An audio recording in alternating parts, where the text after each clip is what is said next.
Bismillahirrahmanirrahim. Assalamualaikum warahmatullahi wabarakatuh.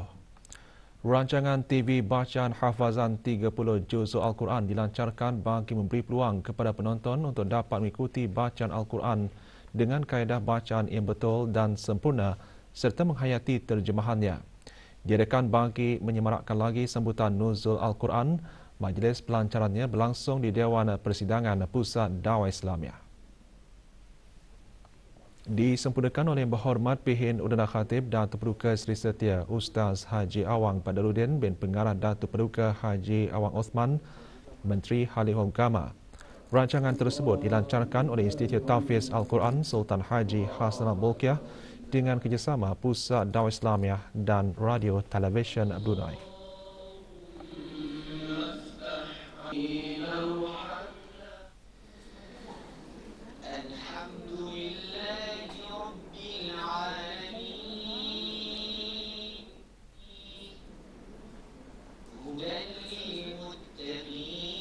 Majlis diserikan dengan bacaan Al-Quran secara hafazan daripada pelajar-pelajar Institut Tahfiz berkenaan. Rancangan TV tersebut akan disiarkan di RTB Perdana pada pukul 6 pagi dan sebelum azan asar. Manakala di RTB Aneka pada pukul 10 pagi dan 5.45 petang dan di RTB Sukma Indra sebelum azan zuhur dan pukul 6 petang setiap hari bermula 8 April ini.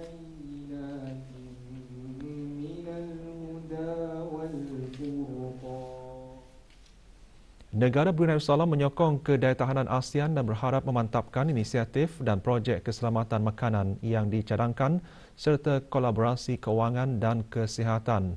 Berucap pada mesyuarat Menteri-Menteri Kewangan ASEAN ke-9 dan Governor Bank Pusat serta mesyuarat berkaitan, Menteri di Jabatan Perdana Menteri dan Menteri Kewangan dan Ekonomi kedua juga mengongsikan usaha negara dalam persediaan bagi pandemik masa depan. Ia menurut Yang Berhormat Datuk Seri Setia Dr. Awang Haji Muhammad Amin Liu bin Abdullah termasuk penubuhan Pusat Pemantauan, Unit Risikan dan Tindak Balas Wabak serta penganjuran Persidangan Kesihatan Awam Digital ASEAN selama 2 tahun lalu. Menteri di Jabatan Perdana Menteri dan Menteri Kewangan dan Ekonomi kedua turut menyertakan sokongan kepengerusian dan keutamaan Indonesia yang akan mempercepatkan pemulihan dan menyumbang kepada pertumbuhan inklusif dan mampan ASEAN. Selain itu, menyedari bahawa kemajuan terutama dalam bidang pertumbuhan baharu seperti ekonomi hijau dan digital juga adalah penting dan mengalu-alukan usaha berterusan antara lain untuk meningkatkan hubungan pembayaran digital serantau dan meningkatkan kewangan mampan. Semasa sesi plenari, mesyuarat membincangkan keutamaan kepengerusian ASEAN 2023 Indonesia di bawah tema ASEAN Matters, Epicentrum of Growth, termasuk cadangan mengukuhkan kerjasama serantau mengenai keselamatan makanan.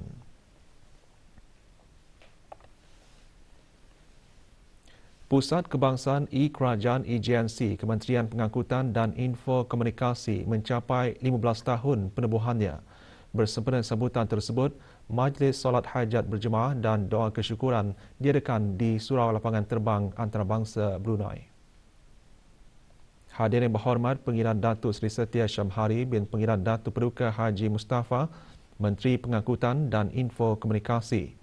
Antara pengisian majlis termasuk solat fardu Zohor dan bacaan ratib Al-Atas.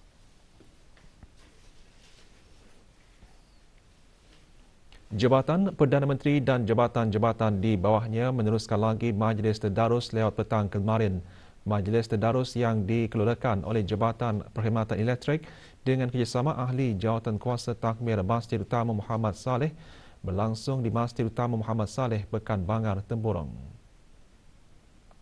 Hadir Datuk Seri Paduka Wang Muhammad Reza bin Datuk Paduka Haji Muhammad Yunus, Timbalan Menteri Urus Tadbir Perkhidmatan Awam di Jabatan Perdana Menteri. Majlis didahului dengan penyampaian sumbangan wakaf berupa barangan keperluan masjid. Majlis tadarus dimulakan dengan bacaan surah Al-Fatihah. Majlis tadarus bagi Jabatan Perdana Menteri dan jabatan-jabatan di bawahnya akan diteruskan lagi pada 12 April di Masjid As-Salihin.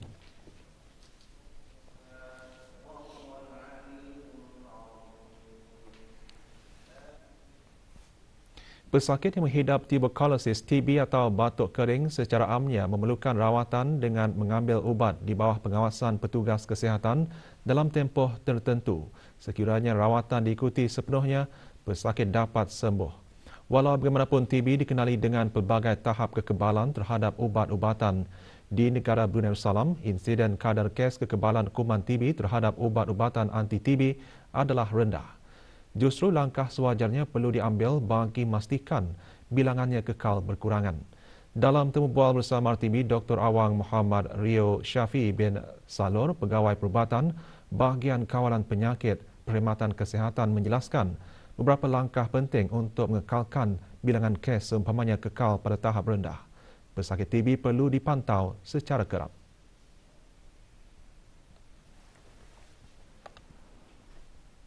Early detection of the drug-resistant TB patient is also vital in terms of giving prompt, effective treatment and appropriate management to them, thus reducing the risk of this TB transmission within the population.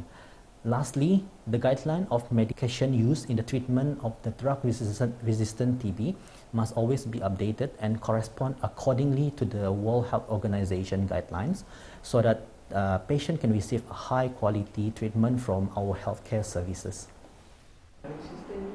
Pelbagai kemudahan rawatan disediakan di negara ini bagi merawat penyakit TB dengan bergantung kepada jenis penyakit tersebut dan gejalanya.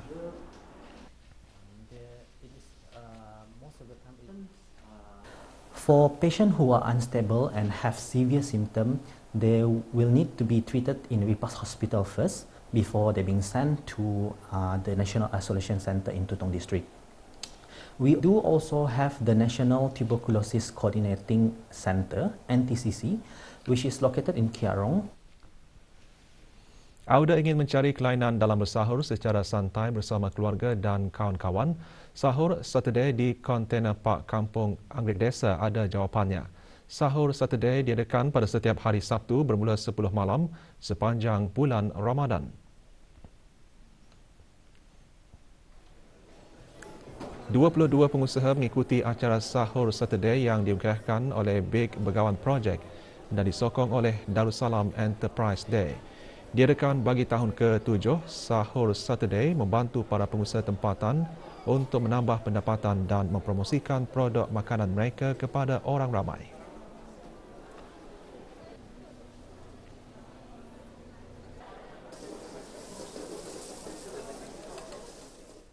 The aim of Sahur Saturday dari dulu has always been to create a platform for people to go out at night, to basically have more options for sahur rather than just going for the usual buffet. We've been doing it for 7 years now, Alhamdulillah, and every year we have seen how much it has grown as well. Burger, nasi bungkus dan minuman antara makanan untuk berbuka puasa yang disumbangkan kepada 100 kanak-kanak terpilih dari kampung Bolkiah A dan B. Sumbangan dianjurkan Green Brunei dengan kerjasama projek #Infak1. Projek yang disokong oleh Bahagian Khidmat Pengurusan Jabatan Perdana Menteri bertujuan menyebarkan nikmat berkongsi rezeki dan menyediakan makanan berbuka puasa bagi keluarga yang kurang bernasib baik selain meringankan beban di bulan Ramadan. Seorang lelaki warga negara Bangladesh didenda oleh Mahkamah Magistrate Bandar Seri Begawan atas kesalahan memiliki 10 kartun rokok.